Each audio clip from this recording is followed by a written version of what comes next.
কেয়ামতের দিনে রাসূলুল্লাহ সাল্লাল্লাহু আলাইহি ওয়াসাল্লামের সঙ্গে তারাই থাকবে যারা এই কালেমাটি পাঠ করবে। শুনে নিন, যদি আপনি আল্লাহ পাকের সঙ্গে সাক্ষাৎ করতে না চান তাহলে এই ভিডিওটি স্কিপ করতে পারেন, আর যারা সাক্ষাৎ করতে চান তারা মনোযোগ দিয়ে শুনুন। রাসূলুল্লাহ সাল্লাল্লাহু আলাইহি ওয়াসাল্লাম ইরশাদ করেছেন, এক ব্যক্তি এমন একটি কালেমা বলেছিল যা খুবই ছোট, কিন্তু ফেরেশতারা বিস্মিত হয়ে পড়লেন।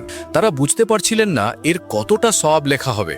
তখন ফেরেশতারা আল্লাহ পাকের কাছে আরজ করলেন, হে আল্লাহ, আপনার এক বান্দা এমন একটি কালেমা বলেছে যার কত সওয়াব লিখব আমরা জানি না। আল্লাহ পাক ফেরেশতাদের বললেন, তোমরা এই কালেমাটি এভাবে লিখে রাখো যে কিয়ামতের দিন আমার সঙ্গে সাক্ষাতের সময় আমি নিজেই তাকে এর প্রতিদান দেব। সুবহানাল্লাহ। আর সেই কালেমাটি হলো, ইয়া রব্বাল হামদু কামা ইয়ামবাগি লিজালালি ওয়াজহিকা ওয়া আযীমি সুলতানিক।